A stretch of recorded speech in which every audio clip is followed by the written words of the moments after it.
The following program is brought to you by Podcast One Sportsnet.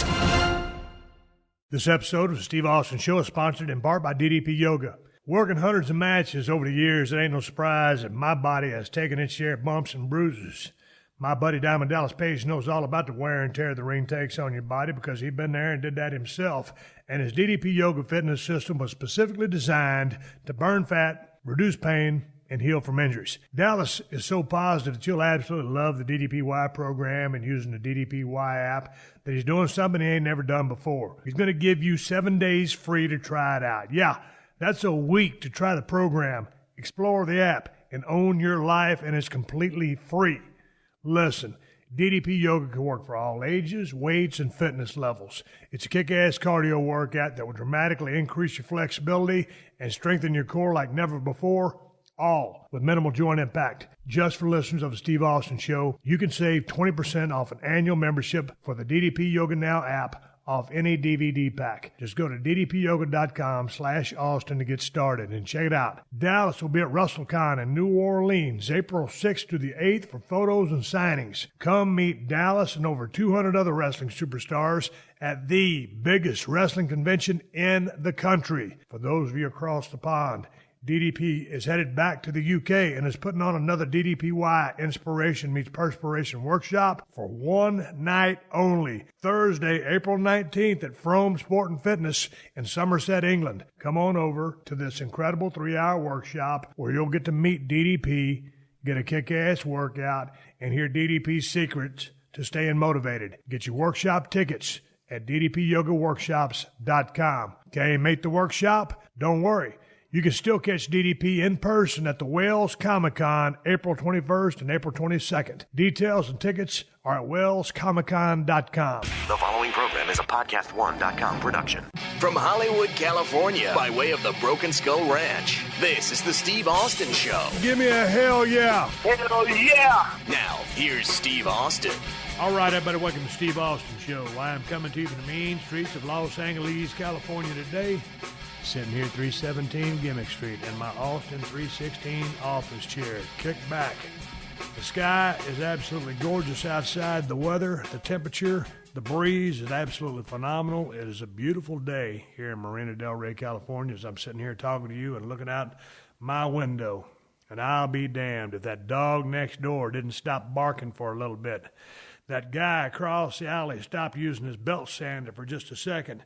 And all the helicopters that was buzzing by a while ago kind of just seemed to stop. So right now I just have this little bit of calm, peace, and serenity going over here in 317 Gimmick Street, and it's almost deafening because the silence is so loud. Usually it is such an ongoing clustermuck over here because I'm right in the middle. All this damn concrete, motorcycles, cars, choppers, ambulances, dogs barking, and all that other stuff. It just chaps my ass. But anyway, I digress. I got a damn good show for you today. I tell you what, man, you guys know if you listen to me talk on this podcast, I'm real picky about what I watch on TV. It's hard for me to find anything that I like.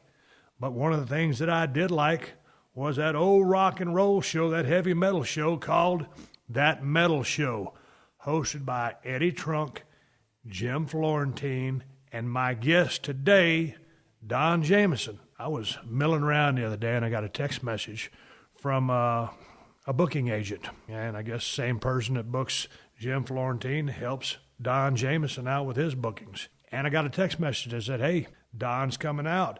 He'd like to promote his new CD, Don Jamieson, Communication Breakdown, which is available on iTunes. Is the easiest way to download it with everybody here being in the smartphone technology days. I just bought it myself on iTunes. I don't have a CD player anymore, but I'm looking forward to listening to this thing when I buy it for $9.99. And I was watching some of Don's stuff on YouTube last night. Man, that dude's funny as hell. Big background with metal music.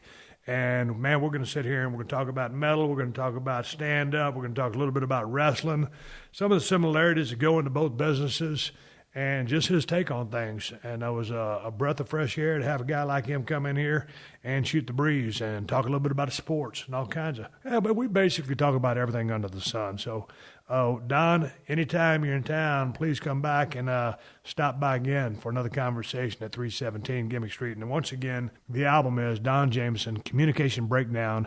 And I think the best place to download this thing is on iTunes for $9.99. Check that out. And on Twitter, you can find Don.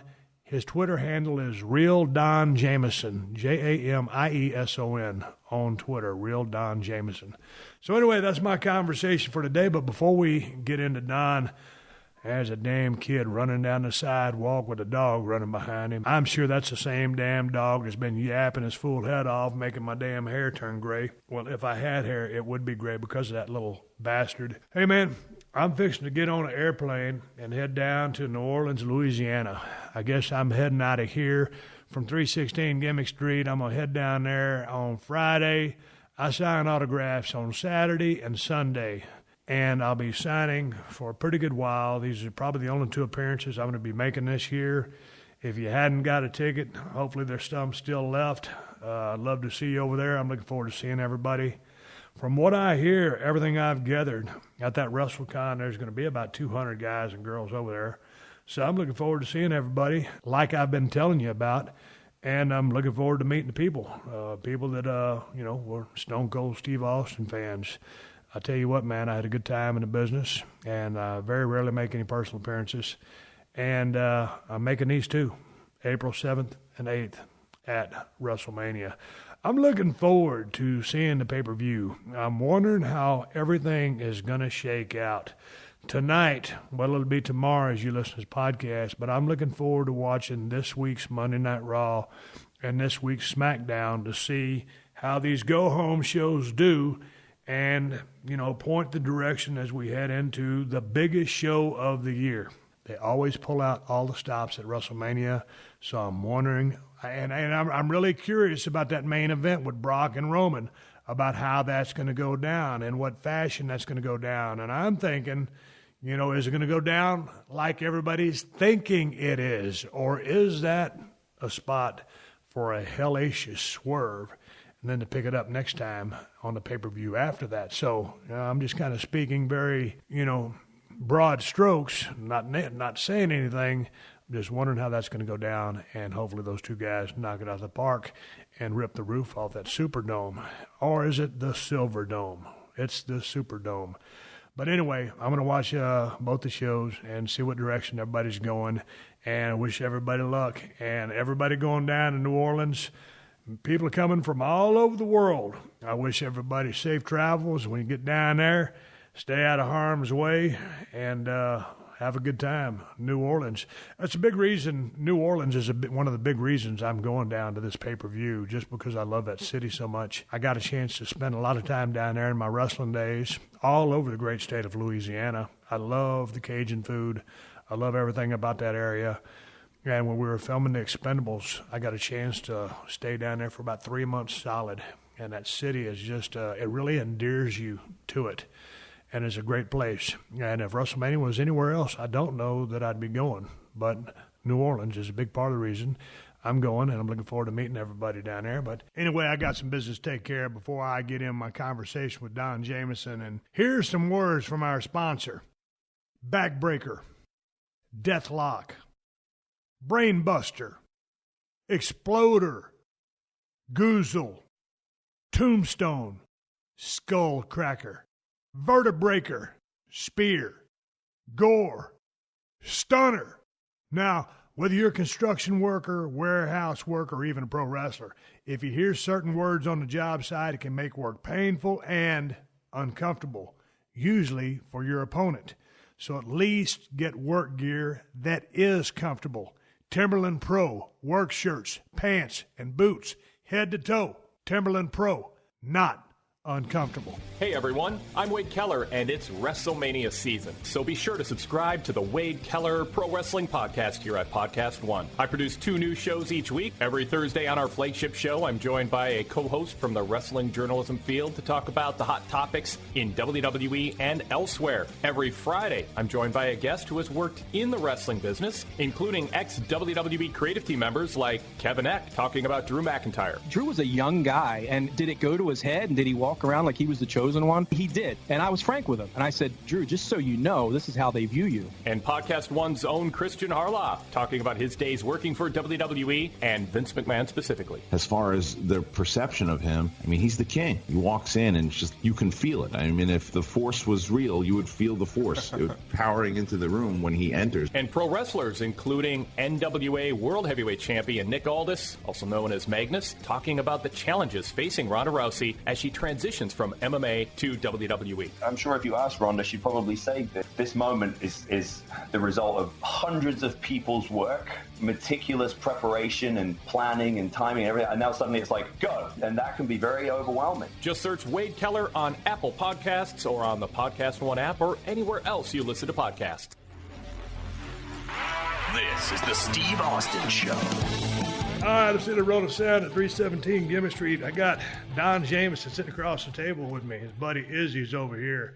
I was going to untangle the microphone for Izzy, but I got 30 foot worth of cords over here just tangled up like a goddamn, I don't know what you call this. You've been tangled up in the ropes before. Come this on. This is absolutely ludicrous. I was asking you, do y'all have a studio that looks like this?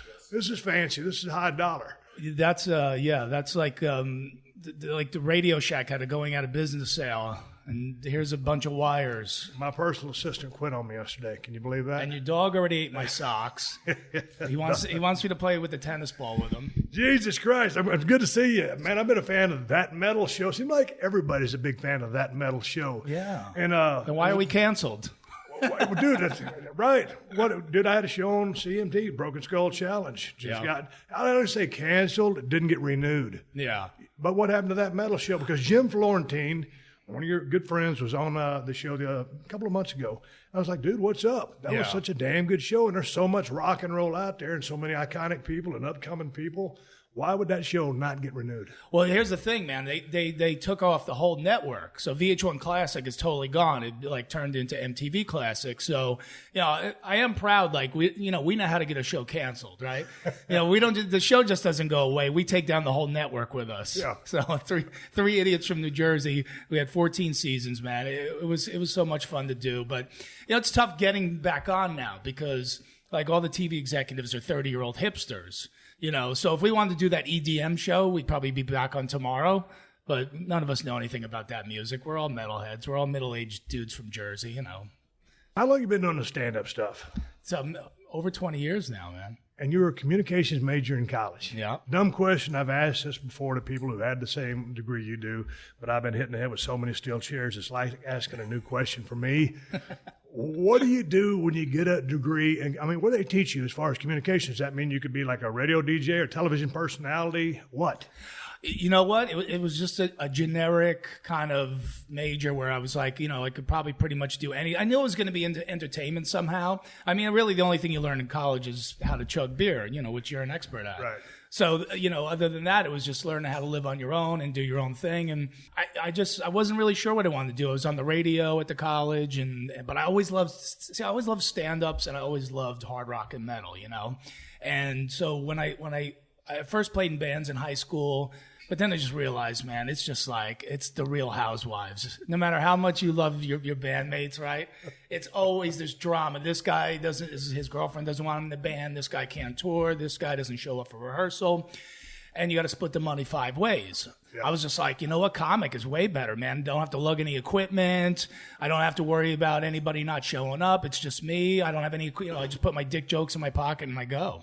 What instrument did you play or did you sing? Guitar. I played guitar. Lead guitar, rhythm guitar? Rhythm guitar, yeah. I never really, peaked, as a guitar player. Because like I said, man, after I got through high school and I was playing with bands and stuff, we used to play parties and stuff, but I was like, I don't want to struggle for the next, 30 years and maybe make it, maybe not. Comedy's different. You don't have to be a household name. You could go out and make a living at it if. Yeah. But Izzy over here's got a Kiss shirt on. Kiss was my favorite band growing up as a kid. Yeah. And I know they were very influential in your career. So from a music standpoint, playing rhythm guitar, did you have any influences that inspired you as far as your guitar playing or just? Well, that's the thing, man. It's like my first 2 records were Kiss Destroyer and George Carlin, Occupation Fool. you know. So I always loved those two worlds together, you know. And eventually, you know, I've been able to mesh them now over the years. But yeah, as far as guitar players, yeah, of course, Ace Frehley, you know.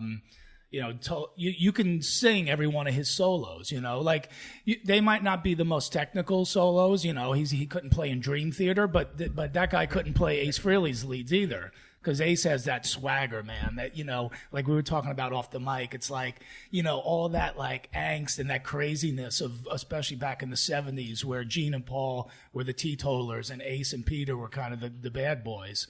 But, you know, that all goes into your hands, man, when you play, like that cockiness and that swagger. So even if you could play an Ace lead, you'll never play it like him. So where'd you go to college at? I went to Rutgers in New Jersey. And, and I used my, for my new album, I used the picture of me from my college graduation where I have a sweet mullet. Dude, you're a good-looking kid back in the day. What do you mean back in the day? Look at me. I'm a handsome man. Well, you still you're a handsome man, but I want to go that direction.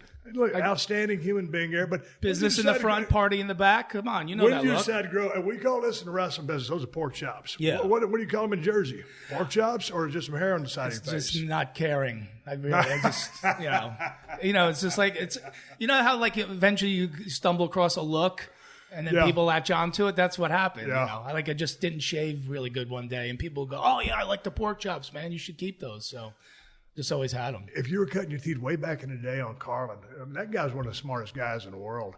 And to me, and hell, he's one of those guys that can go into so much minutia and details about everything. And especially, I don't like to talk politics, but it'd be like, when I listen to George Carlin, I think that guy would have been a great president of the United States of America. Yeah. Yeah. It just breaks everything down into common sense. Because look, when you're a comic, and especially in this day and age, man, where everybody's so sensitive about everything you say, Carlin was able to talk about politics, religion, any of the taboo topics he was able to talk about on stage and make people laugh. So you're right, man. Imagine he got up there at the podium, he gets inaugurated president, and he could talk common sense into people because he could make them laugh. We were talking before we started rolling microphones about things you can't say, and let's don't go into big details on that. But God dang, man, Izzy does a podcast. I do a couple of podcasts a couple times a week. And sometimes, dude, I'm just worried about. I used to have an Unleashed show, but we don't have an Unleashed show, and that was where I could say all the words that you want to say, but just due to trying to streamline the show and sell advertising, and just kind of make it so it's more family friendly, no F-bomb stuff like that.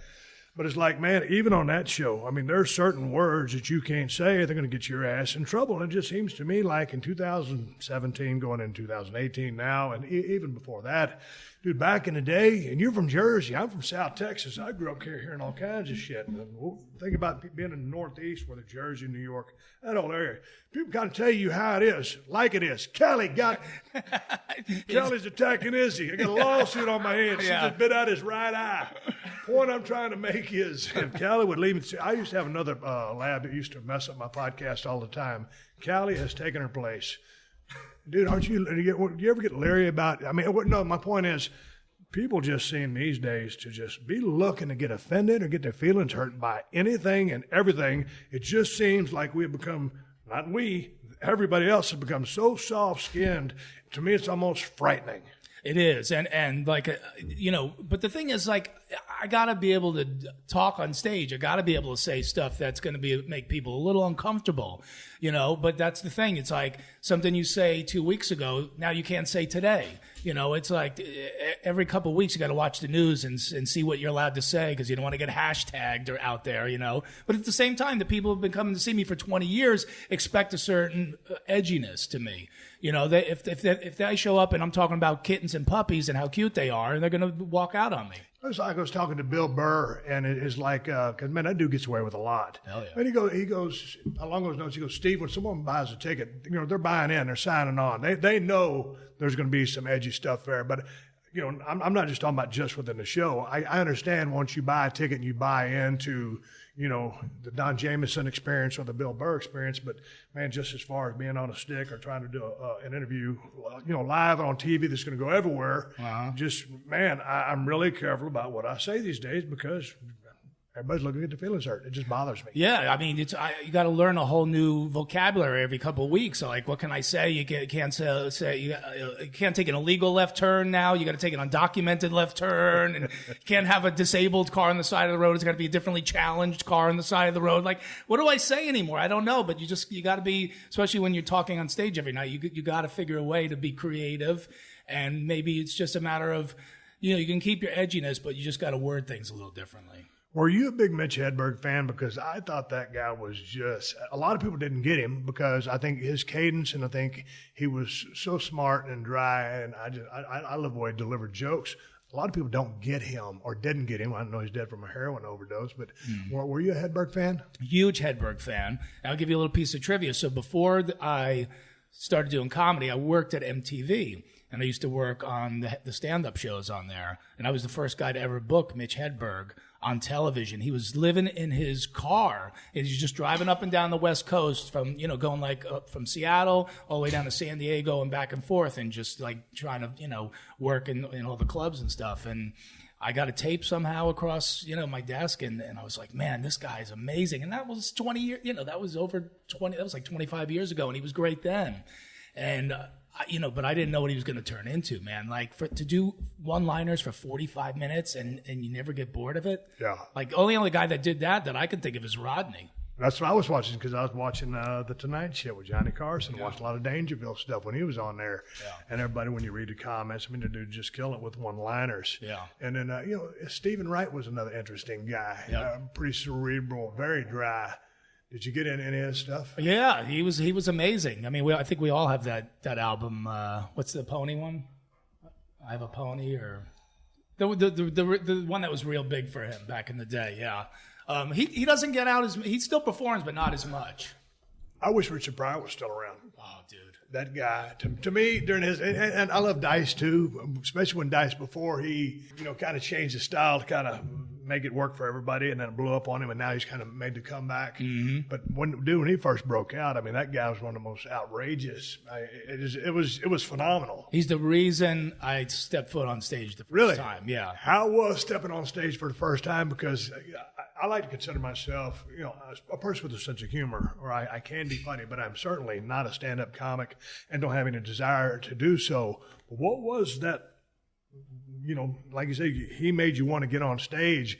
What was that first time on stage like? Just scared shitless, or what? Completely, man. Because the thing is, any material you have, like, if you have 5 minutes, which is probably really 3 minutes, and out of the 3 minutes, you might have a couple good jokes in the 3 minutes. So you don't have the material. You've never been on stage before. So you get up there, and the lights hit you in the face. And now you're like, oh my God, it's bright up here. Now any material you have is gone, right? And now do I take the mic out of the stand? Like, what kind of comic am I? Am I physical? What do I stand here? Like, and then everything's gone, like, because you're in such a panic.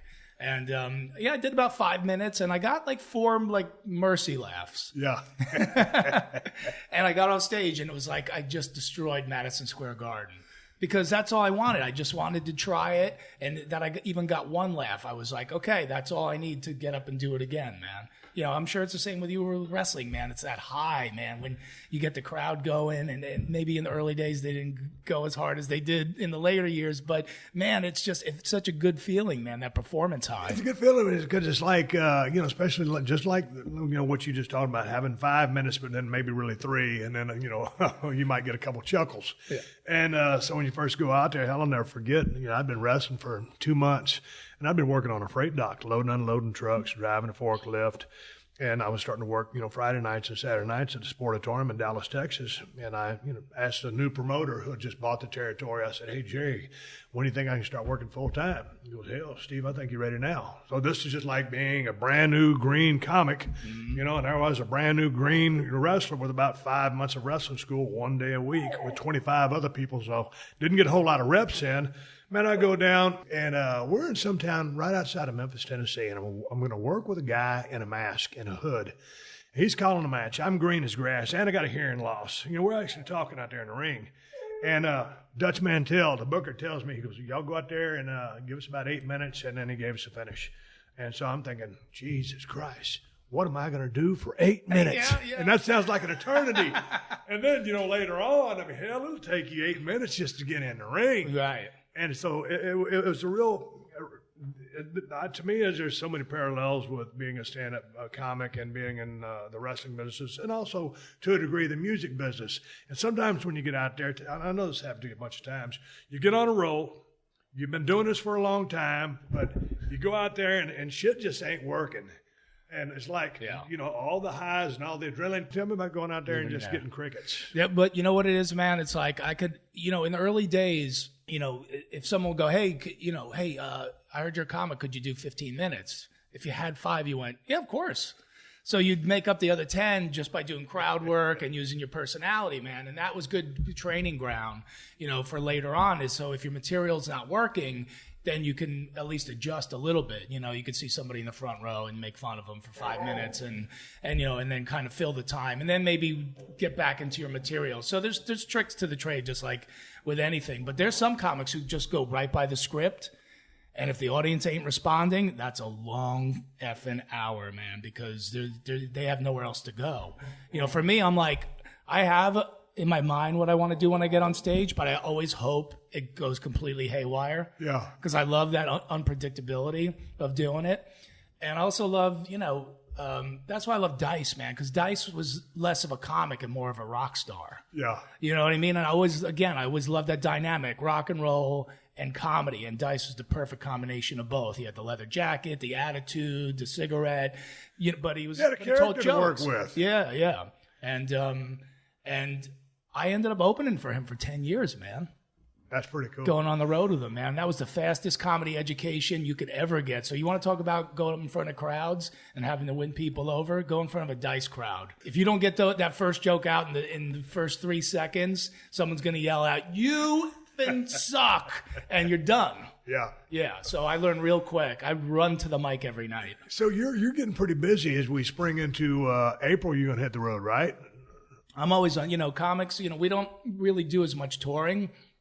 As much as we pretty much fly out every weekend or, whatever. We work local, New York, New Jersey area. But I also go on the road and open for bands, which is really fun too, man. That's a whole How does that work? Because, man, we've had some people, like back when I was with WWF, we'd have actors come in and they come in. It's a different world for them. And all of a sudden you think, oh, man, these guys are world famous. But all of a sudden they're in front of a specific crowd. You probably got a lot of cred with those people. Not only are you a funny comic, but also through that metal show, you got street cred. Do you think that helps you out? Well, yeah, because, doing comedy in front of a rock crowd, which was cool for a long time. Again, Dice, Sam Kinison, Bobcat Goldthwait. Those guys, to me, I always loved that. That was cool. They're opening for a band. I always thought that was the coolest thing. And then it wasn't cool forever. And then when we started doing that metal show, Dee Snider from Twisted Sister asked Jim and I, hey, could you come open a show for us? And we're like, wow, that'd be incredible. So we went and opened the Twisted Christmas show in New York, and Dee was dressed as Santa Claus, and he's like, oh, by the way, this is a family show, so no F-bombs or anything. We're like, Dee, we learned to curse on stage from you.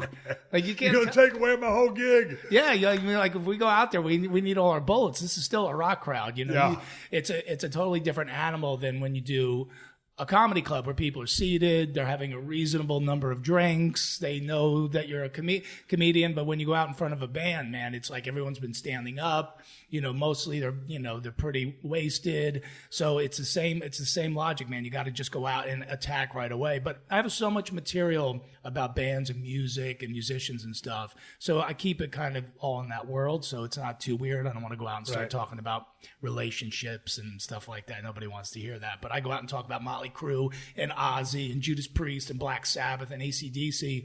And it works. So I love doing that, man. It's a real challenge. It's like, you really got to be in attack mode, man. You can't let people take a breath.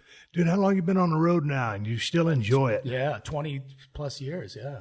You still dig it? What else am I going to do, man? Well, I know, but see, when I was in the wrestling business, I lived to be on the road. And then sometimes you're on the road so much, it's like, hey, man, I got to get to the house. But then you get to the house and you just put all your suitcase right there in front of the washer and dryer. Just wash whatever's clean. I mean, wash whatever's dirty, keep whatever's clean in there. Just throw the same shit back in there and get ready to get on the road. Yeah. And so it's like you're home, then after a day and a half being home, it's like, man, I got to get back on the road. But see, once I retired from the business, I got dropped on my head. I didn't want to leave the business, but I had to, so I was forced out, so I didn't leave on my own terms.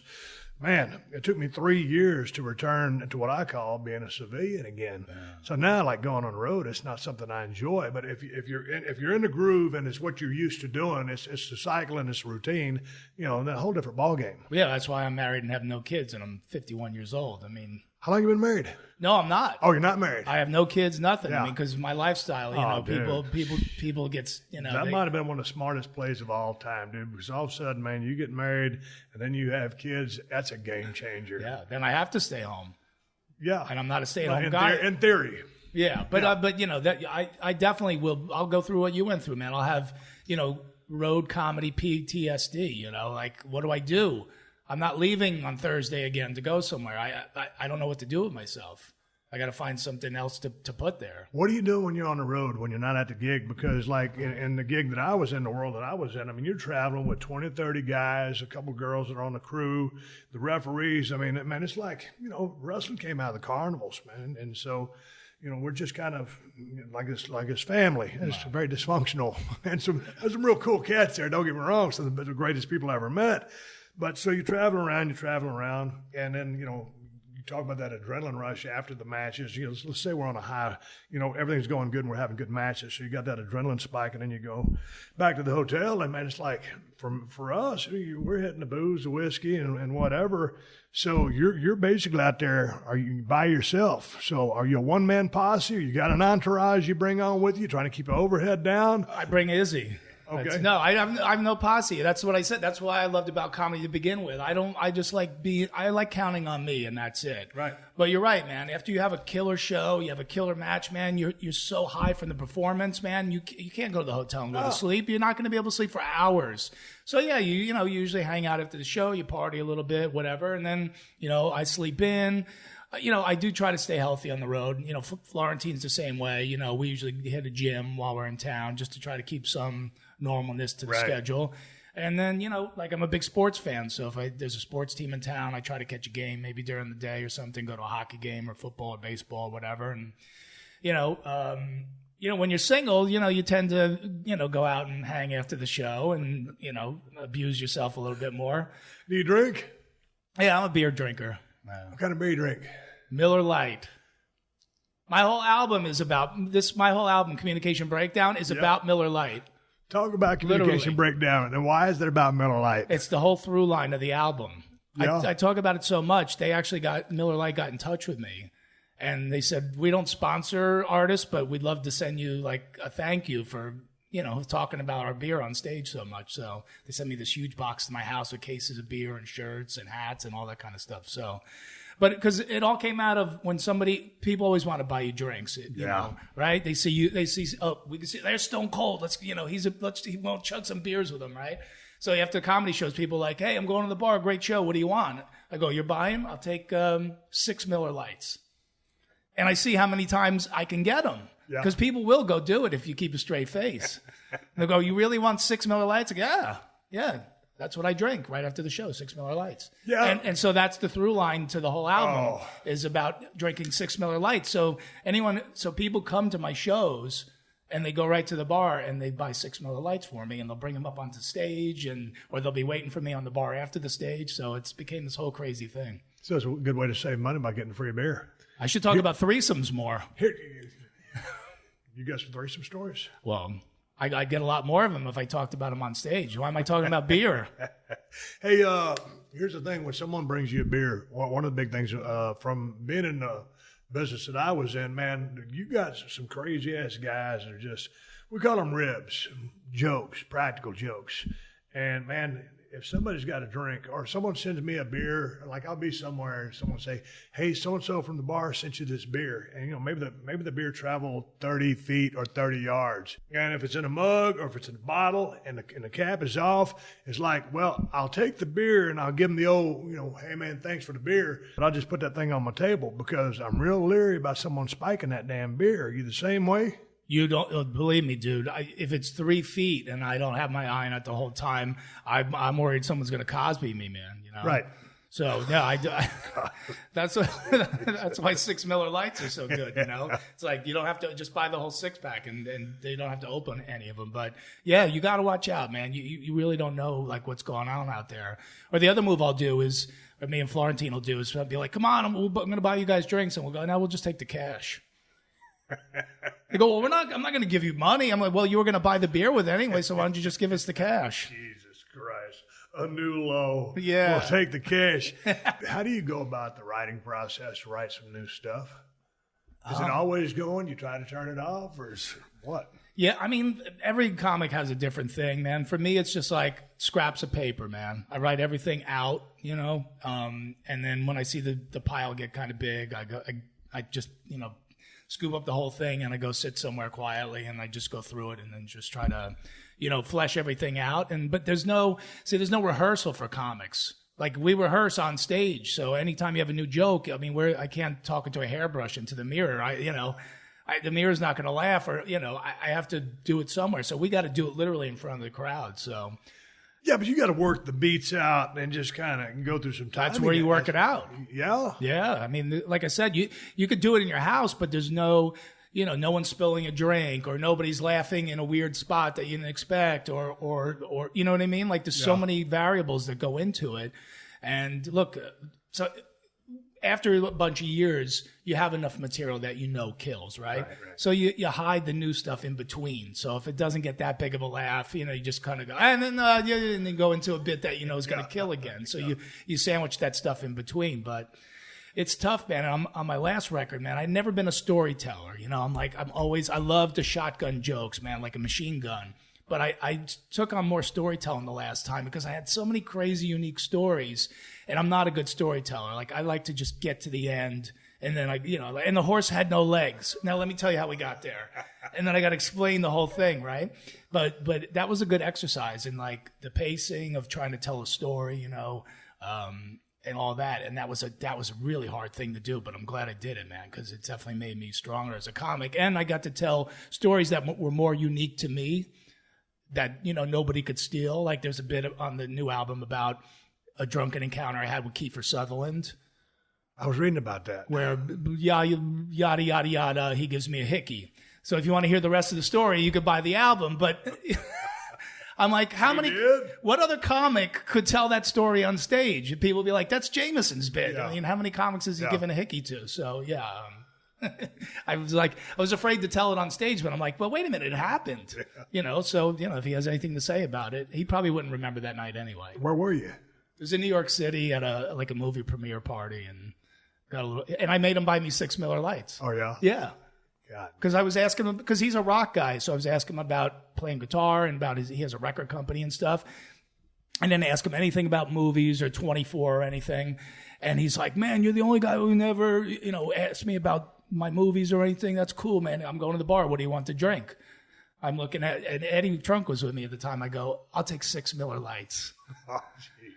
And he's giggling like, oh yeah, Kiefer Sutherland's going to buy you 6 Miller Lights. He goes to the bar. I swear to God, 5 minutes later, someone's tapping me on the shoulder. I turn around. There he is, handing me Miller Lights, one after the other, like some alcoholic relay race. He's drinking scotch out of a pint glass straight up. And man, that night got dark. We end up with a hickey. Yeah. Jack Bauer gave me a hickey. All right, let's take a quick pause for the calls and give big ups to True Car. Now, if you're looking to buy a car, you're probably familiar with terms like MSRP. You might even know what it stands for, but what does it actually mean? The same goes for invoice, list price, and dealer price. It's enough to confuse anybody. All you're really looking for is a price that actually means something. Introducing True Price from True Car. Now you can know exactly what you'll pay for the car you want, including fees and accessories, before you even get to the dealership. True Car dealers will show you the true price on cars like the one you want, all from the comfort of home. And how do you know if your true price is a great price?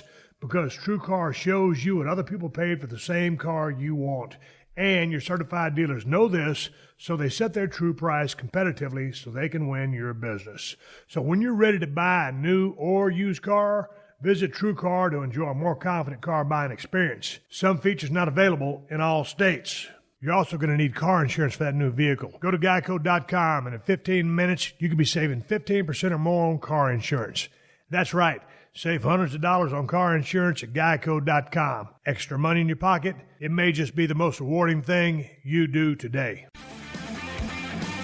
Hello, guys. It's MMA fighter Chael Sonnen. Check out my podcast, You're Welcome, with Chael Sonnen every Wednesday and Friday right here at Podcast One. We cover the latest in mixed martial arts and everything else going on in the world of sport. Listen free to You're Welcome with Chael Sonnen, exclusively available on Apple Podcasts, at podcastone.com, and on the Podcast One app. If you love the show, share it with a friend, and leave us a rating and review. Before we get to the rest of my conversation with Don Jamieson, let me ask you, is your home an ADT home? Mine is, and yours should be too. Get ADT and help protect against break-ins, fire, and carbon monoxide. For a limited time, take advantage of ADT's lowest rates starting at just $28.99 a month from the most trusted name in home security. Plus, ADT is the first security company to help keep you safe at home and when you're on the go with their ADT Go app, which features a family locator, safe driving reports, and even includes an SOS button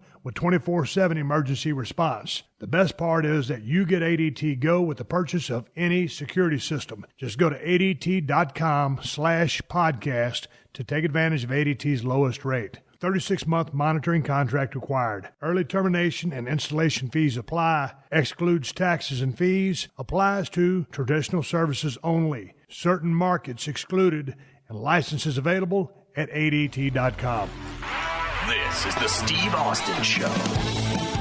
I got to ask you, man, being such a fan of that metal show, what was your prep rolling in that show due to the fact that you got a stand-up background, you're funny by nature, and then you're just this immense metalhead? So what was your prep? Was it just showing up and ad-libbing or doing your homework or just letting Eddie do his thing and then you guys are just kind of kick in? No, well, I mean, just living my life the way I've lived it, same as you, man. Let's start out listening to Kiss when I was 9, so, 35 years later, I have guys from Kiss on my TV show. It's like if I can't go out there and interview them for an hour after listening to them since I'm, in the single digits, I shouldn't be on the show, I mean, sometimes there was a band where you might not have known as much about, so, you flip through their bio or whatever, but it's really once you get out there, you just start talking to them and you just see where it goes, man.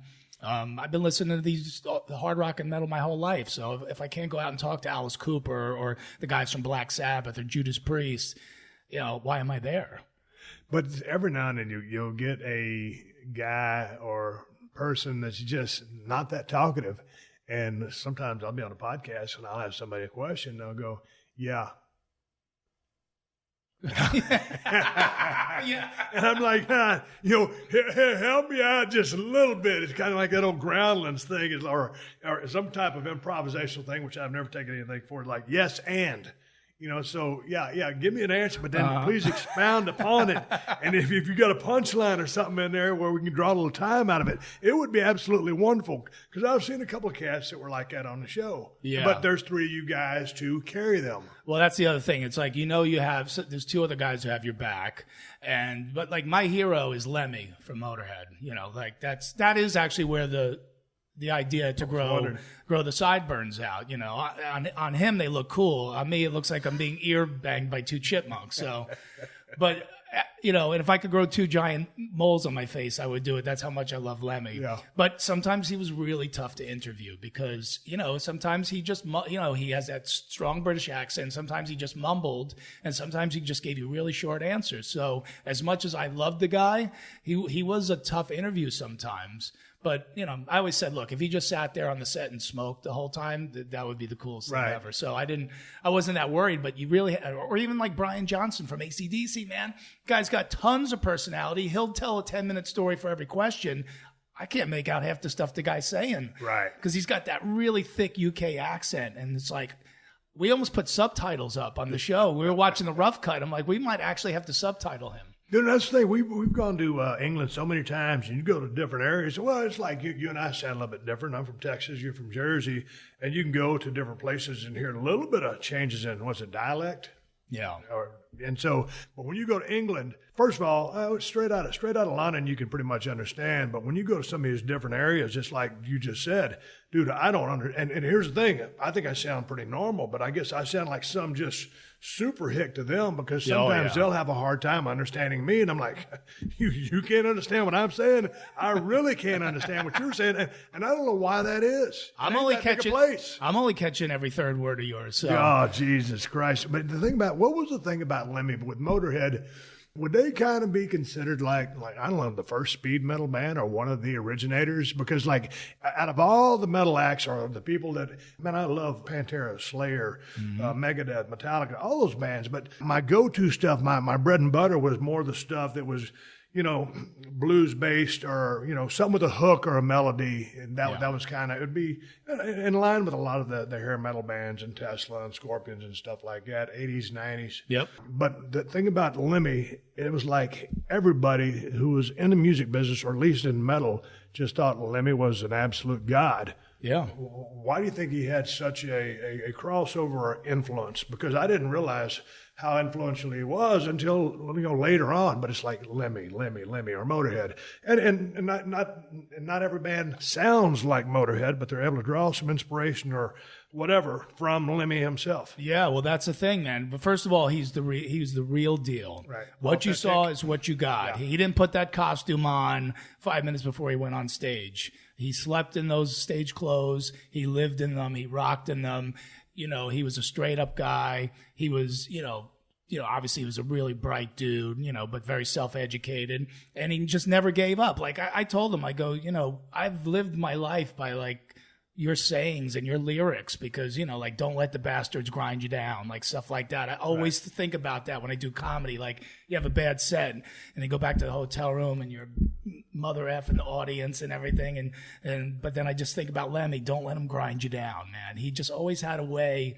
Every album would teach you life lessons. They were definitely considered like the song Overkill. That was considered like maybe one of the first speed metal or thrash songs. Right. You know, because at that time it was so fast. And look, when you have a band like Metallica, who's not only one of the biggest metal bands in the world, they're one of the just biggest bands, period, right?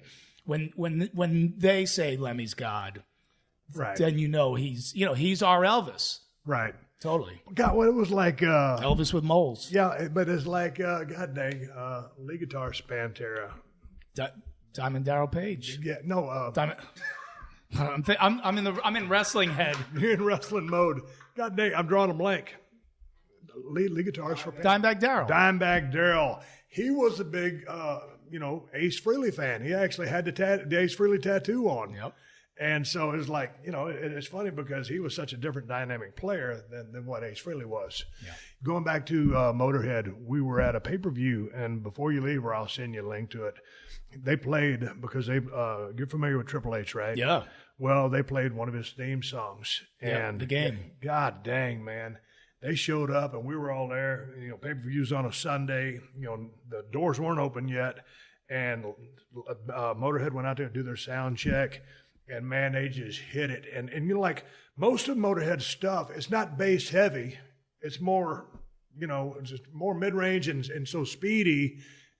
Well, he played the bass like a guitar. I know he played the bass, but I'm just saying. But he plays it like a guitar, so right. You're right. It's not like Geddy Lee playing bass. Yes, but in the Triple H song, it's got the bass in it. And so, boy, they hit. And the way they had that sound in that arena, it was a big-ass arena. It was like, Jesus Christ, everybody stopped and just was like, God. If you weren't into Motorhead, if they were too fast for you, this song had that, and that got that FU and had the balls and everything. And then that night, there on the pay-per-view, to this day, I still think it was one of the greatest entrances of all time. And all of a sudden, boom, lights on Motorhead, Lemmy, and he just says, hey, we're Motorhead. We're going to kick your ass. Yeah. And boy, they went into it, and it was like, holy shit. And they let Motorhead play for almost like 50, 60 seconds, which is like an eternity on an entrance. Sure. And then here comes Triple H. And then you can see, boy, right when Lemmy starts really getting to the groove of that song, and I don't know if he's just a little bit buzzed or whatever, but he's in the zone. And it was just so powerful. And they just had a complete command on that entire crowd. It was just unbelievable. It was one of my favorite entrances of all time. and Motorhead just totally destroyed that place. Well, look, I mean, as much as I've been able to mix comedy with heavy music, rock and wrestling totally go together as well, man. I mean, it's really amazing. And that meant a lot to Motorhead to do that theme song, man. They really dug doing that. And, you know, and there's now a lot of wrestlers are going out doing comedy, man. Mick Foley's been doing it for a long time. But what Mick Foley says, you know, I guess at first he maybe thought he was stand-up because he was trying to elicit some laughs from a crowd. But I think the last time I heard him talk about it, you know, I think he realized that he was more of a storyteller. Yeah. And yeah, he's going to get laughs, but he's not, you know, quote unquote, a stand-up comedy guy. And, you know, Mick was one of my travel partners, man. We've slummed around in some of the smallest shitbox cars and stayed at some of the crappiest hotels in the name of, because he's one of the few guys that's as tight as I am in the vein of saving money. Yeah. But yeah, he started doing that, and he's been real successful at it. Yeah, but that's good that it's not traditional, you know, because he's not trying to be Bill Burr or Don Jamieson or Jim Florentine. He's doing his thing. And, you know, I love comics who break out of the standard routine. Like, I'll turn you on to a guy if you don't know. You know Doug Stanhope? Man, I've heard that name, and I don't know why. He's like the anti-comic, but he's amazing. Like, he breaks every rule of being a comic, you know, and he's so good. He's like a ranter, you know, but he's such an edgy guy, and he lives this real weird kind of. He lives in like Bisbee, Arizona, and like an arts community, and he definitely thinks way outside the box. So I love that. I love when people break the rules of stuff, man. But is it funny stuff? Insanely funny. But really hardcore. Like he rents out like rock clubs and he goes and plays in front of his crowd because sometimes, you know, regular crowds can't handle his stuff, you know. Like he helped his mom commit suicide and all this stuff, and he talks about that on stage, man. It's heavy stuff. Yeah, it's brutal. Yeah, it's really good. And he drinks on stage. Like he drinks and he'll drink a whole fifth of vodka while he's on stage, but he keeps, like, he's smart, man. Right. He keeps it all together. What do you think about, you know, the comedy that, you know, you're metal based and all the stuff that you talk about, and life based? But when you think about some of the comedians that are a little bit more country flavored, like your Ron Whites, your God dang. Larry the Cable Guy, Foxworthy. Guy. Yeah, those guys. Well, I mean, look, Foxworthy wrote a book called "You Might Be a Redneck If." It's made him tens of millions of dollars over the years. I stole the idea and wrote a book called "You Might Be a Metalhead If," and I'm wearing a T-shirt from Target. So, I think if you think they're just rednecks and they're not smart, well, take a look at their bank accounts. You know, Larry, it's about finding your audience, man. Larry the Cable Guy said, "I know my audience. They're at Walmart." Perfect. And he catered to him, man. And the guy goes out and sells out big places, arenas and stuff. Yeah, but man. What was your evolution process? Because, you know, if I'm correct, I met Larry the Cable Guy at a couple of functions, and we were sitting at the same table together, man. I was having a couple of drinks. I think he was sipping on something. And Jesus Christ, I mean, they introduced somebody famous up to the stage, and, you know, he goes, "Who was it?" Or, you know, he's just this whole routine. And I'm laughing my ass off. But, you know, I think when he first started, dude, isn't he from like Nebraska or something like that? But he has a straight up accent. I mean, a regular accent. Yeah. But then when he turned into the Cable Guy, that's when he clicked. He's a comic named Dan Whitney. Right. Who was just going out and playing clubs as Dan Whitney, and he was funny, but he didn't stand out. But in the meantime, he called into local morning shows, like in different markets, as this character, Larry the Cable Guy. Well, that guy caught on. Dan Whitney never caught on. Right. So he's like, why am I wasting my time being Dan Whitney? I'll just be the guy that I do on the radio. And that's how he got started, you know? Well, that was like my first 7 or 8 years in the business. I was stunning Steve Austin, and bam, I come up with a Stone Cold thing. And after being, you know, a proficient mechanic inside the ring, I had great, you know, good psychology, you know, could have a match. But it didn't really mean as much because I didn't have the right gimmick or the right character, you know, like Larry the Cable Guy. Yep. Did you go through any kind of evolution like that to finally get to where you're at right now? Yeah, I think, you know, floundering around, inventing or trying, you know, experimenting. It was combining comedy with heavy music. That was the connection with doing that metal show and gaining a big audience from that. Because a lot of people didn't know me and Jim were stand-up comics. They just knew us from that metal show, so they all started coming to see us perform. So now it's, now in comedy clubs, it's funny, man, because you'll have, and I can work to any audience. I could do a nursing home, I could do a children's party, and I could do a nightclub, I could do a college. But, there is definitely a part of the audience where, you'll see, the guy and his wife, he's got his khakis on and his blue button up and his phone holster, and, she'll be in a cocktail dress and they're out just on a Friday or Saturday night and want to get some laughs. And then at the table next to him will be like 6 guys in Slayer shirts and long greasy hair and camo shorts. And that's my other part of the crowd, So, I unite everybody, and we're one big happy family. So I'm grateful to have that mix of the audience now being a part of my world. So I think that makes the big difference. When Jim came by, I got his book right over there. Man, I can't read worth a damn, but I read the book, and we had a great conversation. And I can't remember if the story's in there. How did you guys cross paths, and where did you meet? Because y'all both Jersey. Yeah, well, we were both, we're both running around. He was doing stand-up before me. We both had long hair, so when we finally met, we're like, oh, okay, cool. There's another long-haired dude. He's into metal and stuff and comedy. And we just started going out on gigs together, man. And we would have so much fun. And, we weren't making any money. We were just barely scraping by. And we used to because we would drive like 5 hours to make $75, man. Yeah. And you wouldn't get the hotel room, and like sometimes you didn't get paid, and it was just, but those are the gigs you had to do. And so we would when telemarketers would call the house, we would mess with them just to have funny stories to tell each other on the road, just to kill time in the car. And then, after about a year, the light finally goes on. I'm like, we should start recording these and put out an album. So that's what we started doing. And so we have this series of 6 CDs called Terrorizing Telemarketers, which Howard Stern caught on to, and he started playing the stuff, and we started guesting on there. And that's how everything took off with me and him, because it was like, we're a couple of comics from Jersey, man. Like, no one's looking for us. So let's just do our own thing. And then, if someone likes it, then cool. So, we have those hidden camera DVDs called Meet the Creeps, where we mess with people with a hidden camera.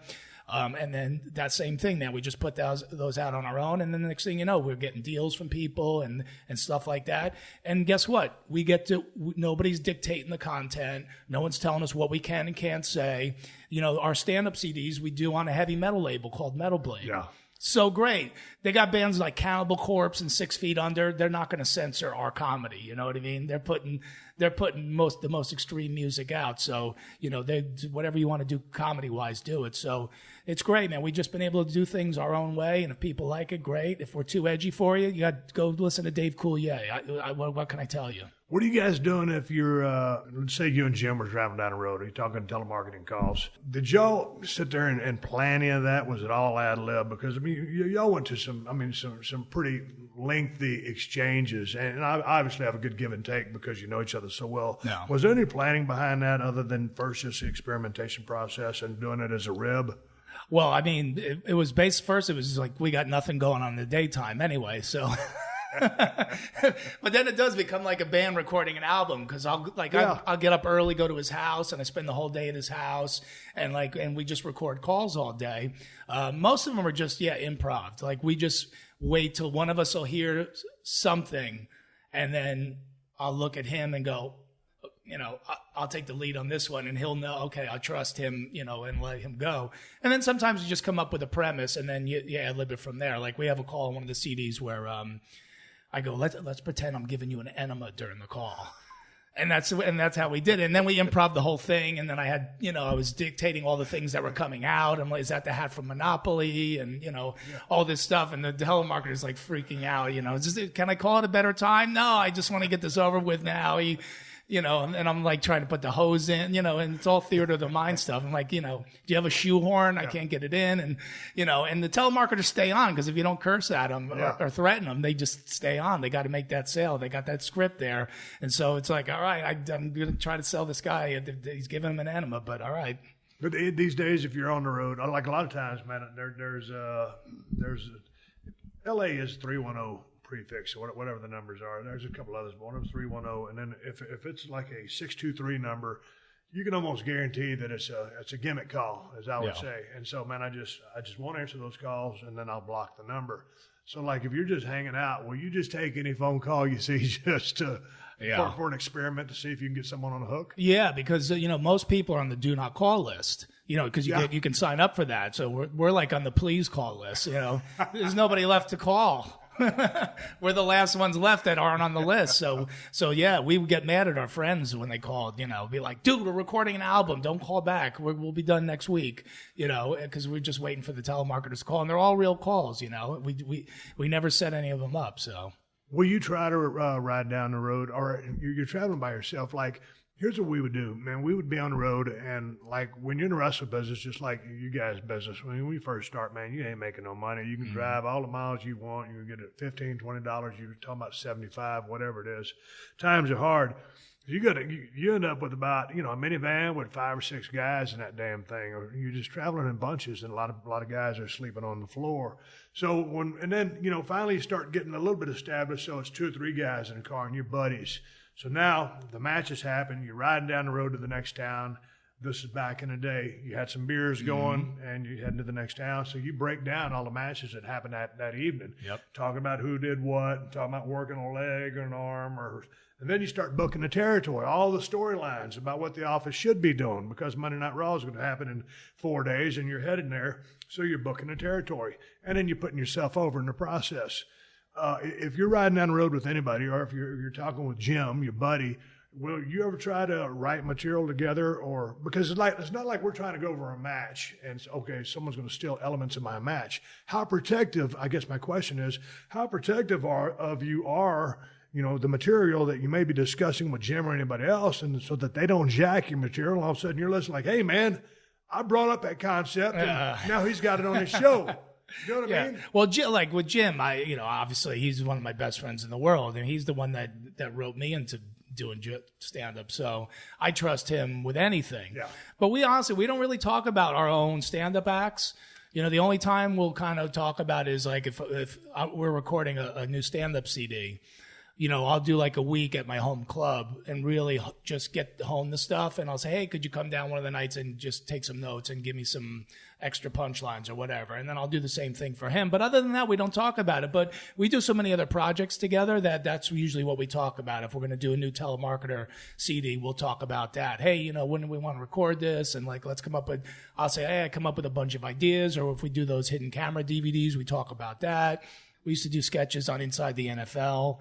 The sports show on HBO. About that, because y'all got an Emmy for that. Yeah. But what exactly were you doing? Because I used to always watch Inside the NFL, and I'm a huge football junkie. Me too. So what specifically, what was that material? Well, they used to, every year they would have comics do like sports themed sketches, or like Lewis Black did rants every week and stuff. So, they had seen our hidden camera DVDs, and they were like, oh man, that'd be great to have these guys do stuff for us. But our stuff's pretty hardcore. Like, hidden camera shows are all the same. And like, the Impractical Jokers, those guys are amazing and whatever, and they're super popular. But, the thing with our hidden camera stuff is there's no happy ending. Everything just fades to black. Yeah. In misery.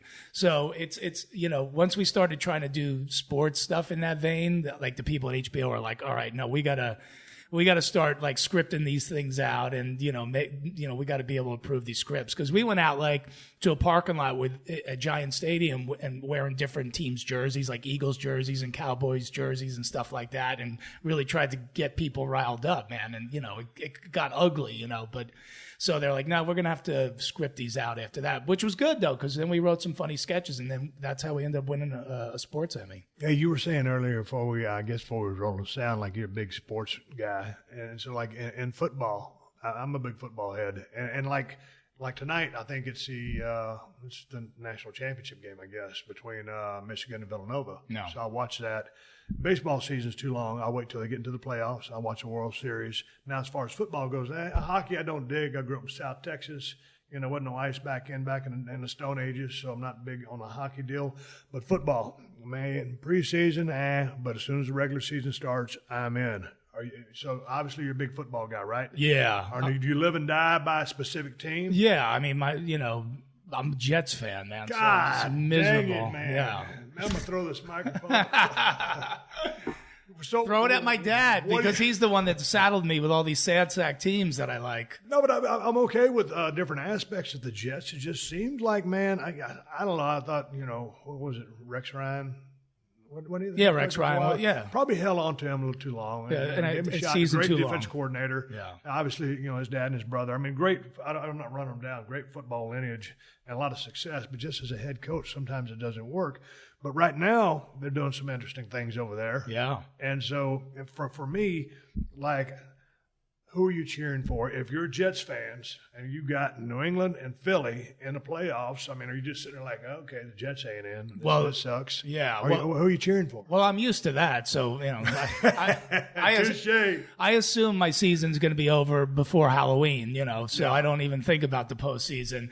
But it's weird because the Jets, when I was growing up, you hated the Dolphins. That was the rivalry. And now in the last 15 years, it's become the Patriots. Now the Patriots are the hated team. So yeah, I would root for anybody over the Patriots. They're the hated team. And Dolphins, Jim's a Dolphin fan.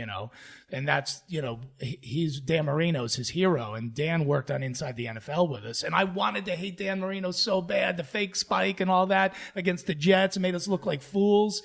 And then you meet the guy, and within 30 seconds, he's the coolest guy ever. And it's like, he's such a great dude, and he's got a great edgy sense of humor. And he let us come to his house and shoot a sketch for the show and everything, man. Just a real cool, down-to-earth dude, man. Dude, he was kind of ahead of his time, too, because he was throwing for 5,000 yards back when dudes didn't throw for 5,000 yards. You had Mark Clayton, Mark Duper back in the day. And, man, they were just lighting people up. But going to the Super Bowl, New England versus Philly. Now, here's the thing. A lot of people don't like Belichick. They think he's a grouch or whatever. Let's do his interviews. Man, that's his game. I really like the guy because, to me, he puts everything. I think he loves football, and he does his damnedest to put his team in the right position to win. And Brady, God dang it, you get drafted, $1.99, and then you turn in, Bledsoe goes down, he gets, opportunity, and then all of a sudden all these Super Bowl wins later, and it's a body of hard work, and he's not a premier athlete. He's probably the greatest quarterback to arguably ever play the game. But going into that, it'd be like, on one hand, it'd be neat to see Belichick and Brady get another Super Bowl trophy. But on the other hand, it's like, I saw Doug Peterson come out of nowhere, high school coach for a couple of years. They had a little bit of a coaching tree. And then all of a sudden, they got Carson Wentz. Wentz goes down, trying to make that touchdown, blows out his ACL. Got Nick Foles. He comes out, plays a little shaky that first game, then gets on a roll. And those two guys are such good friends and have the same, beliefs and everything like that, that Carson Wentz was totally supportive of all that, and that defense was spun up. And Peterson going for it on about, 3 or 4 times when they had fourth down, and that was it, and he's still going for it. Well, he saw what he saw the Falcons playing a conservative the year before and blowing the game. So he's like, if I go down, I'm going down swinging. Yeah, but, man, I appreciate that. So, anyway, in that game, man, I was all Philly. I want to see Philly win because LA hadn't won one since, what was it, since the 80s, mid-80s? I don't think that was their first Super Bowl. First Super Bowl. But anyway, they had Donovan McNabb where they were in the Super Bowl, but they lost. Right. Yeah, but they never won a Super Bowl. And I dug Philly back in the day when Jaworski was there, Randall Cunningham was there, all those guys. And but this year, with all the stuff that they had going on, I was cheering for the Eagles to win it all. And well, I tell you what, during that last drive, if any time you give Brady the ball and whatever time's on the clock, and then, all they needed was a touchdown to win it. Or what was the score? Yeah, it wasn't. They didn't need a field goal. They needed a touchdown. Yeah. But, dude, when you get Brady out there. And you have 10 seconds. Yeah. You don't turn the TV off. Because he's going to pull it off. He will pull this off somehow. I don't know how, but he's going to connect with Gronk for a 65-yard pass play down. Then he's going to run all the way down to the end zone. And it's going to be over. They start hitting those mid-range passes. They're throughout the middle of the game. And it's like there was nobody around those receivers. And it was like, I don't know what's up. Did you hear that? It was on YouTube. It's one guy's breaking down. It was a conspiracy type thing where someone said that Bill Belichick was trying to throw the game. Yeah. Did you see that? Yeah, but what did you think about that? No, come on. Look, Belichick, like you said, man, for whatever you think about him, he's the ultimate heel.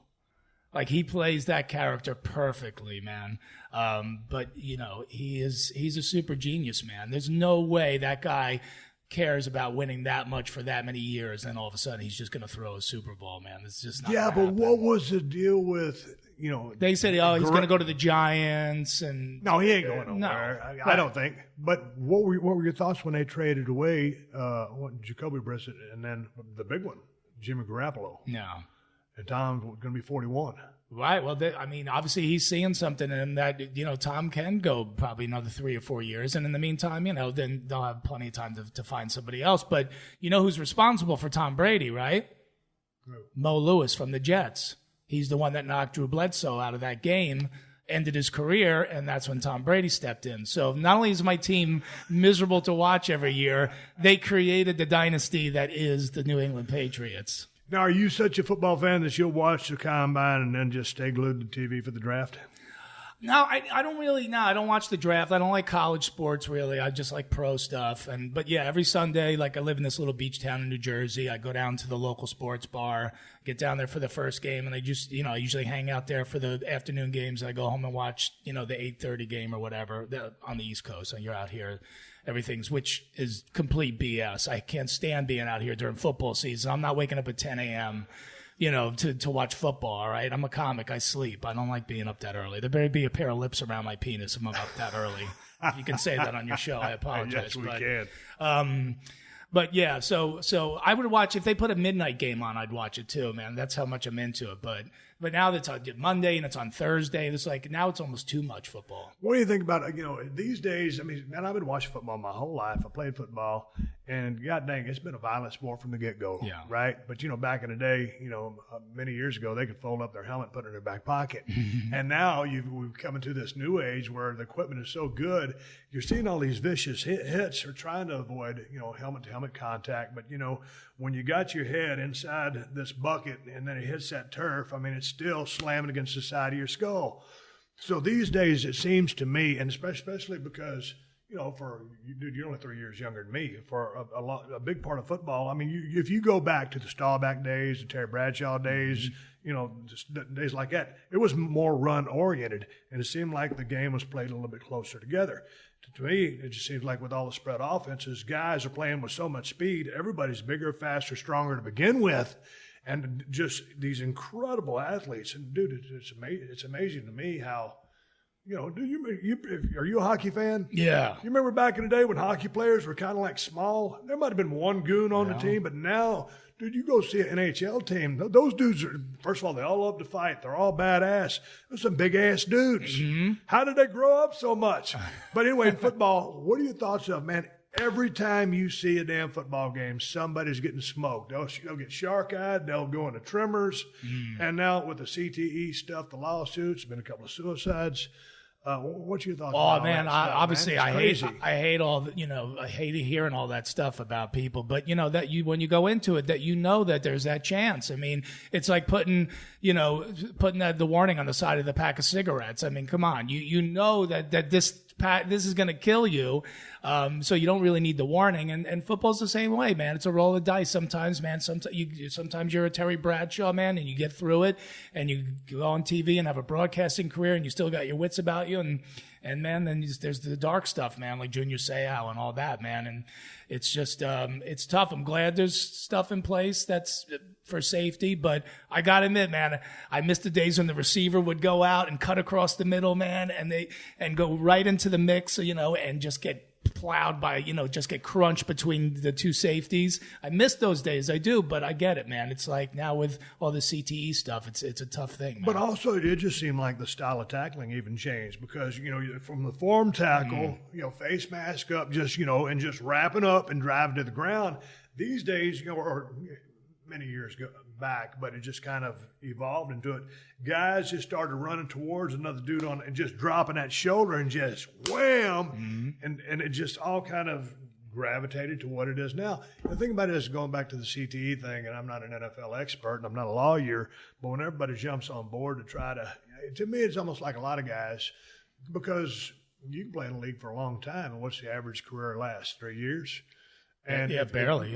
So if you ain't, a lot of guys still want to get paid because they already ran through the money, and it wasn't big money to begin with back in those days.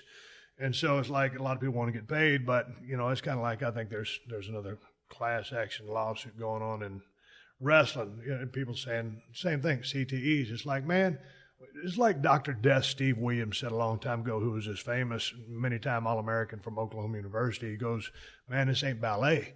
And so it's like, dude, to me, it's like you said, when you buy a pack of cigarettes or if you're in something that's going to take its toll on you, it is what it is. So I just don't believe in big-ass lawsuits, myself, just in regards to that, because like you said, I think you know what you're signing up for. But back in the day, when you got knocked out or whatever, they did just put your ass back in. Oh, yeah. So the concussion protocol and all that stuff is outstanding, but it's still a violent-ass game, and to me, you got to know what you're getting yourself into.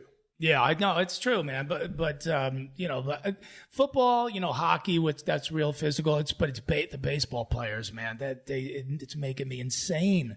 They chip a toenail now. They're out for 2 weeks. It's like, come on, man. It's baseball. You're throwing a ball and hitting it with a piece of wood. Like you should no baseball player should ever be out unless you get hit with a line drive in the head. You should never ever be out of the lineup. Don't you think? Man, I don't know. Here's the thing: 162 games through the season, the travel, getting in shape preseason. No one's jumping off top ropes. No, but I'm just saying, and dude, dropping elbows on them. Come on. But those dudes, I mean, they were taking amphetamines and stuff to keep them. No one's hitting them with a chair. Yeah, but they're taking stuff to keep them focused. They're getting so dragged out. They need something. I get it. Dude, I'm for a little something if it's going to make you play a little bit better. Oh, well, yeah. I mean, of course they called them the greenies, man. Just take a few greenies, man, because guys would go out and party till 5 a.m. and they'd have to pitch the next afternoon on a day game on a Saturday, 100 degrees in Texas, and they're sweating the booze out of them. They need a little pick-me-up, so they used to be able to do that. Now, God forbid, like every cell of your body isn't like in perfect condition, then everyone gets mad at you. So you're a hockey fan, right? Love hockey. Yeah. Explain. I was reading a book. It was a couple of years ago. I think it was about a guy from Detroit. He's one of the greatest enforcers of all time. Can't remember. Bob Probert, yeah. That was him. Yeah. What's his name? Bob Probert? Probert. Yeah. I read the book. Explain something to me, man. Because I don't watch a whole lot of hockey, but when I do turn on the hockey, if I'm changing channels on ESPN, man, all of a sudden you hear the gloves come off and it's a throwdown. And I'm thinking, Jesus Christ, these guys fight so much. Whatever happened to the rules?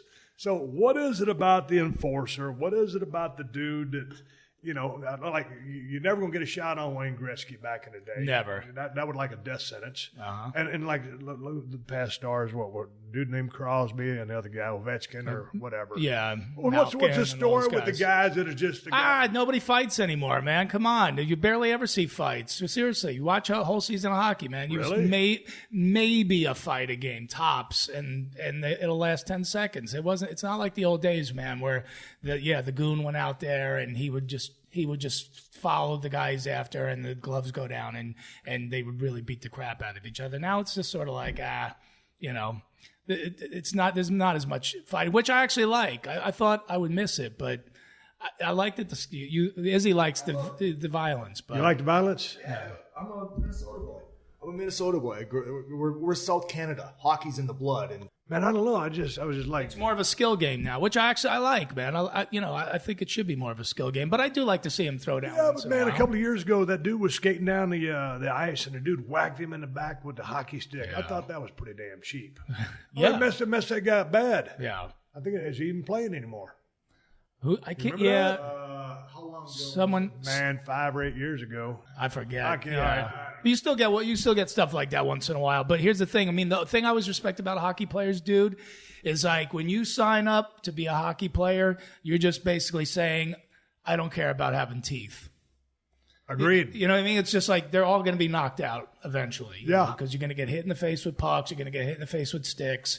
And it's just like, that's what I always respected about them. Like, they're not pretty boys. They do get out there. It's a physical game. It's fast.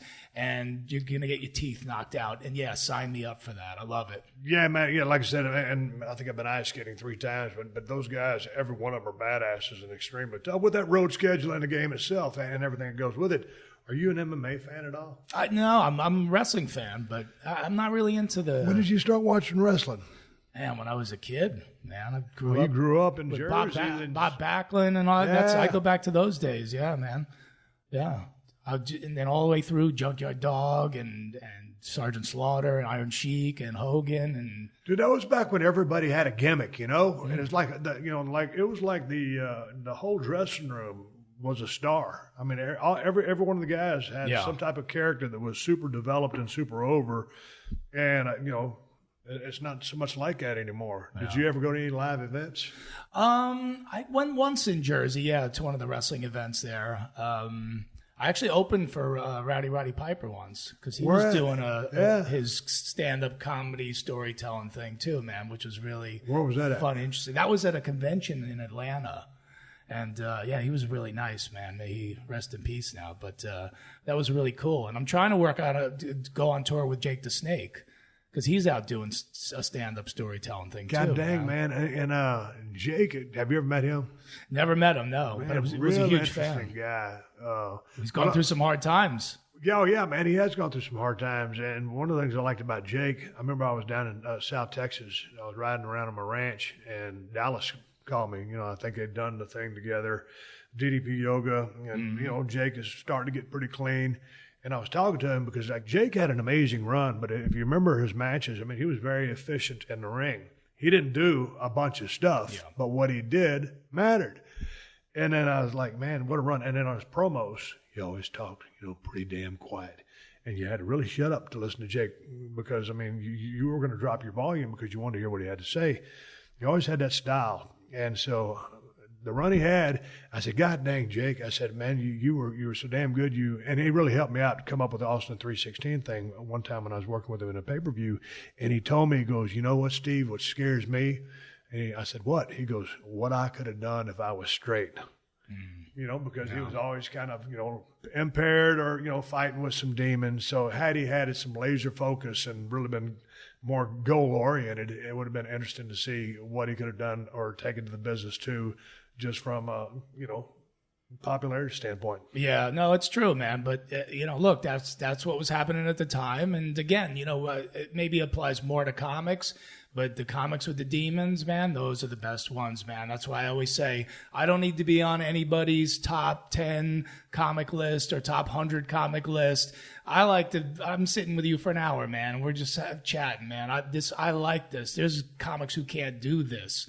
They only feel at home in one place. That's on stage. I love being on stage, but I like having a regular life too, man. I don't want to be in that dark place all the time. But you know what? When those guys get on stage, that's magic. The Pryors of the world, those kind of guys, amazing. But they were tortured. Wait, but that was kind of like, I don't know if you remember a guy named Eddie Guerrero. Yeah. And Eddie comes from one of the most famous wrestling families that there ever was. Sure. It's like Eddie, man, he was like, man, I didn't know him really well. Obviously, I know him, and we were friends.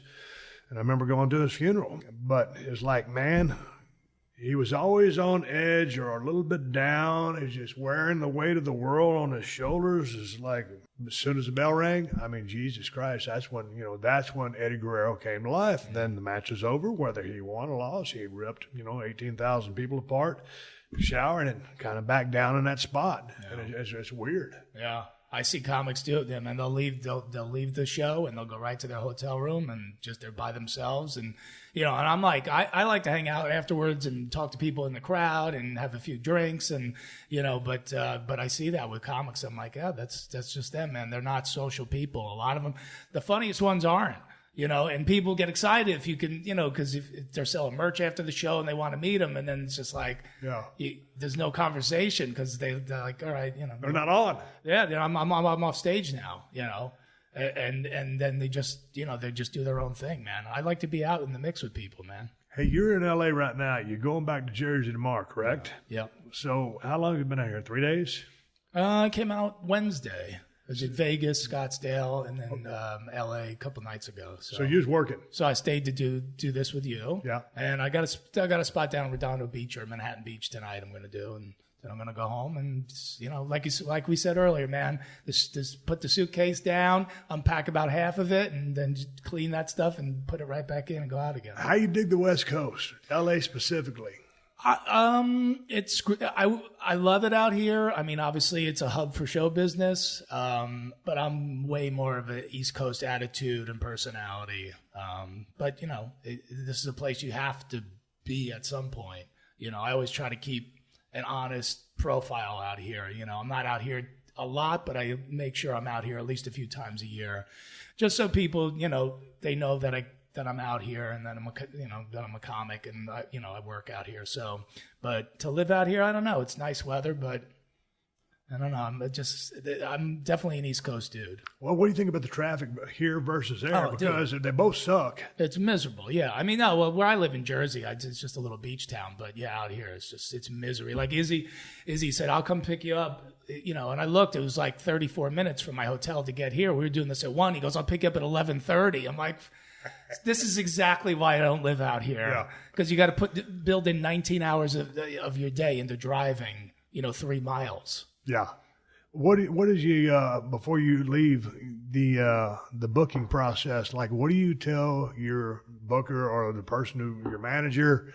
Hey, I want to work X amount of days this year, or hey, let's do whatever. Or how in control of that are you, and how much do you want to work or not want to work? I rarely turn a gig down, bro. I do. You have a backyard and cash, I'll come perform at a picnic. I don't care, just let me know. Just if I'm open, I'll come do it, man. I don't discriminate, man. Like I said, I go out and play the comedy clubs. I go out and open for bands. I like to do different types of stuff. I hate to not work, man. I mean, I am that way, man. I do start jonesing after a while, man. If I'm off stage, I'm like, I gotta get up somewhere, man. I gotta find an open mic somewhere or anything, just to get on stage. But especially now that the TV show isn't on anymore, those nice TV checks ain't coming in anymore. So it's hard to turn work down. God dang, will that thing, can it come back? Well, we talked about it earlier. It's like your favorite metal bands. They go away and you're like, man, they should come back. And then eventually, man, they always do, right? So, we're going to hold out hope and we'll see. And when those 30-year-old hipsters get a little older and they kind of understand, oh, yeah, you know what? Metal and hard rock is big all around the world, then maybe we'll have a shot, man. So I know what Jim's doing because he was by here a couple of months back. But what's Eddie Trunk up to these days? He does his radio gig, man. That's always been his background. He's got a couple shows on Sirius XM. He's got a syndicated show on, regular terrestrial radio. So we can all make, Jim and I go out and tour, do stand-up. So we can all make a living, but we're still best friends.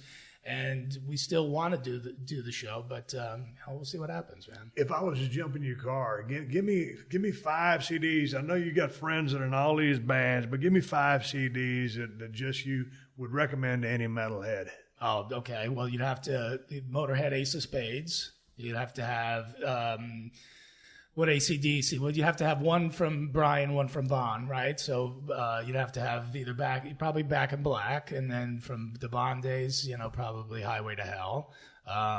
You would definitely want Judas Priest in the mix, maybe British Steel. You got to have that in there. Did I say Motorhead? You have to have a Motorhead in there. Who else would you have to have in there? A Sabbath, of course. I love the album Sabotage. That's like my favorite Sabbath album. So, yeah, that's probably the 4 or 5 essential ones.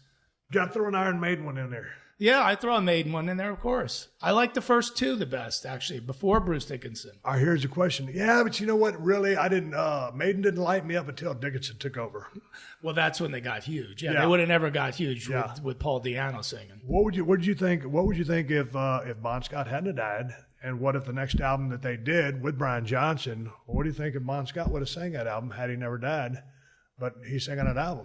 Well, there's never missed a beat, or did Brian was Brian the next rocket pack that was able to take him to the next level? I don't even think they knew what was going to happen. Like, to go from a band that was really on the rise and then change singers, to this new person that nobody had ever heard of. He was just kicking around in the pubs, as a singer, and you put him in the mix. He's got his cabbie hat and his black T-shirt on and jeans. And, Bon was more of the rock star, and Brian's more of the everyday guy, the blue-collar guy.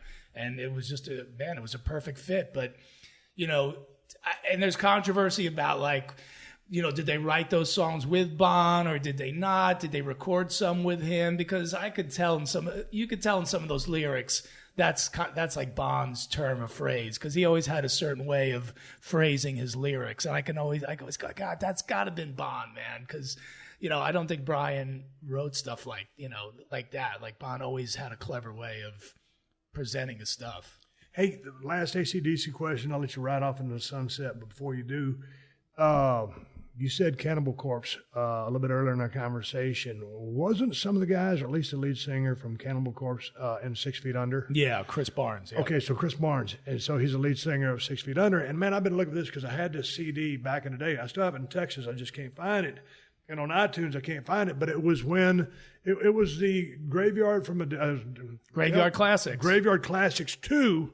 And that was when they did all of the songs from the Back in Black album. Yeah. Phenomenal. I love that album. Yeah. Dude. Oh, it's unbelievable to hear that heavy death growl doing those AC/DC classics. It's amazing. I'm on iTunes and I'm looking for it. I'm like, dude, what the F? Because I have this physical CD. It's in my truck somewhere, but I can't find it. Oh. And so on iTunes, you can't download it. But, dude, that thing is phenomenal. Wow. And I love AC/DC's version of it. Obviously, Of I'm course. a huge AC/DC fan. But, dude, that thing kills. It just shows you, man, that the power of those songs, because it's like you could do them in any style and they're going to kill. You know what I mean? Like those songs are so good. Oh, yeah. You could do it you could do a country style. You could do a death metal style. You could do it any style and it'll still be awesome. What does Henry Rollins do with his stuff these days? The spoken word stuff. Yeah, he's still doing that, man. What is that all about? And I'd love to talk to him. I know he's a real intense, intelligent guy. But what? How is he? I saw it like maybe 20 years ago, and he just kind of, it's a lot of comments on society and stuff. I mean, obviously he talks about music and arts and stuff like that, but yeah, it's just the world according to Henry, man. And he can go on for 2.5 hours, man. Yeah. And I love, like I said, as a comic, I love comics, but man, when a comic goes over an hour, I'm like, that's enough, man. That's, leave me wanting more, but he does have the gift of gab, man, and it's a pretty captivating show. Okay, before we sign off, you're on the road. Where can fans find you next? Where's your next gigs headed? Yeah, I got some gigs coming up out in Ohio, actually, Cuyahoga Falls, where I recorded Communication Breakdown. That's April 26th through 28th, and I got a bunch of local gigs. They're on my website, donjamieson.com, so just pop on there. I'm on Twitter and Facebook. If you're interested, come find me. God dang, man, I did a low-budget piece.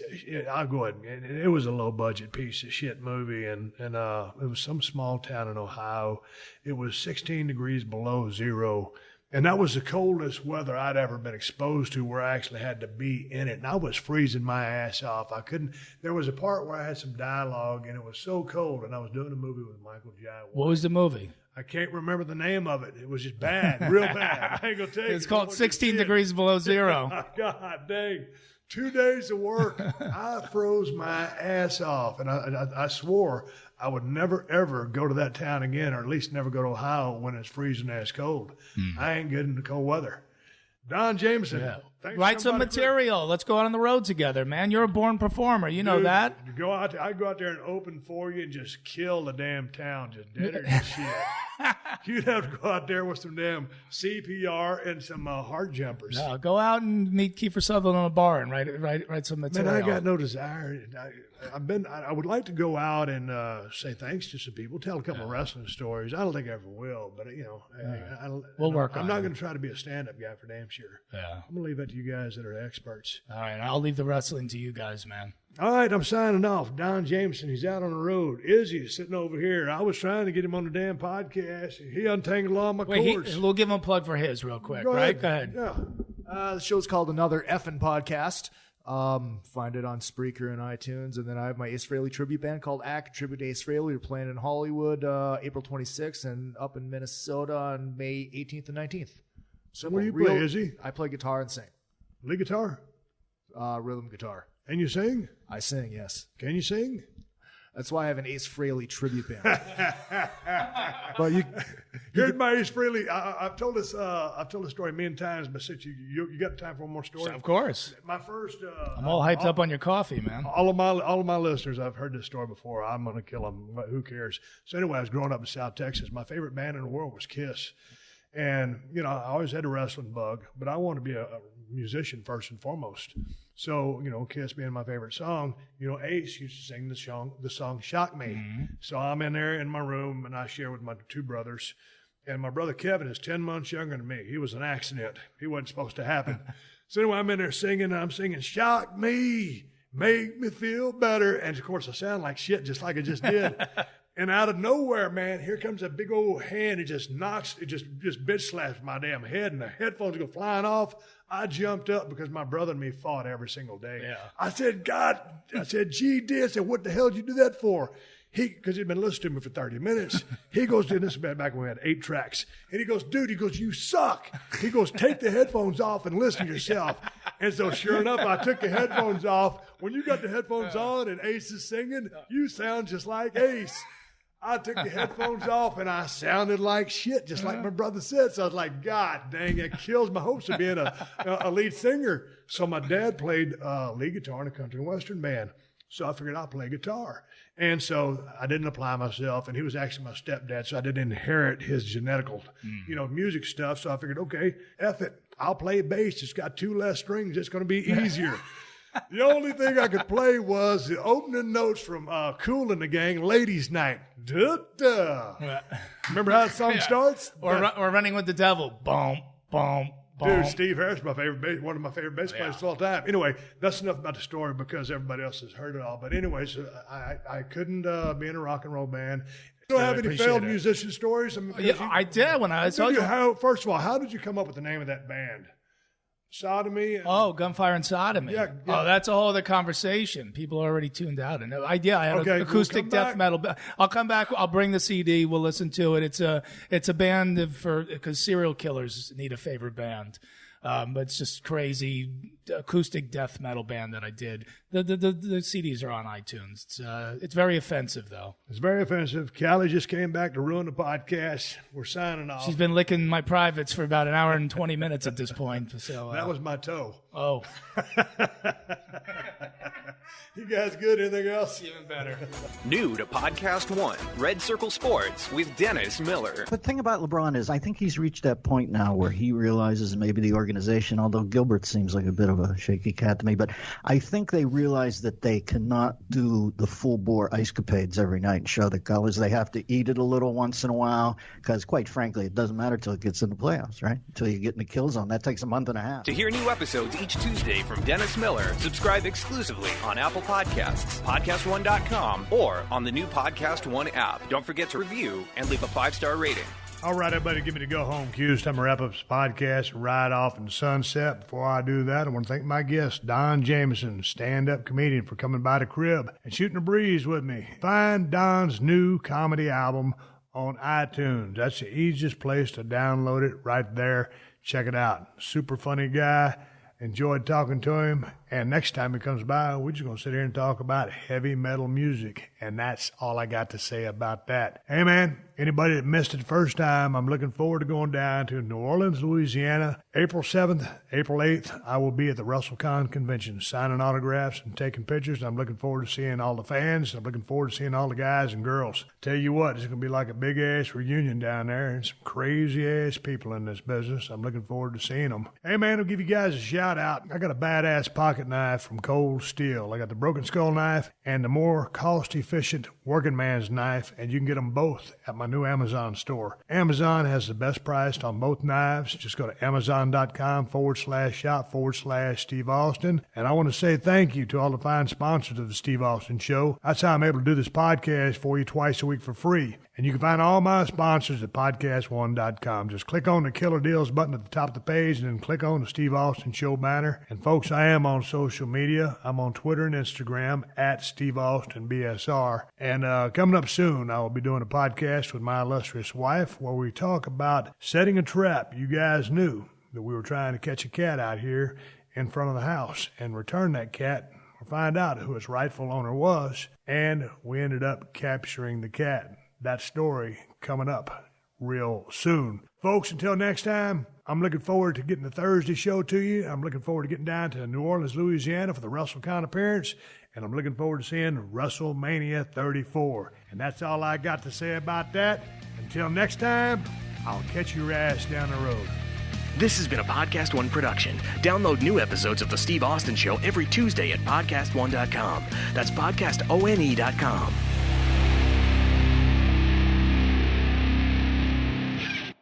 I'm Rita Foley with an AP News Minute. It's springtime, but it's winter weather in parts of the Deep South where they're expecting snow today. The National Weather Service's Bob Orbeck. Looks like the moment the greatest threat is going to be from the Houston area, northeastward towards Little Rock, Memphis, just to the east of St. Louis, up towards Indianapolis, Cincinnati, and as far northeast possibly as Cleveland. Teachers in Oklahoma are rallying again for more money for education. Union official Alicia Priest tells KOCO-TV in Oklahoma City. Busloads and busloads keep coming. The parking lot here at the Capitol's already full. This is what democracy looks like. Wall Street's getting ready to open after the Dow lost 458 points yesterday, partly on fears of a trade war with China. But investment expert Tim Anderson says the bottom line is the market just hates the uncertainty of how all this is going to get sorted out. I'm Rita Foley.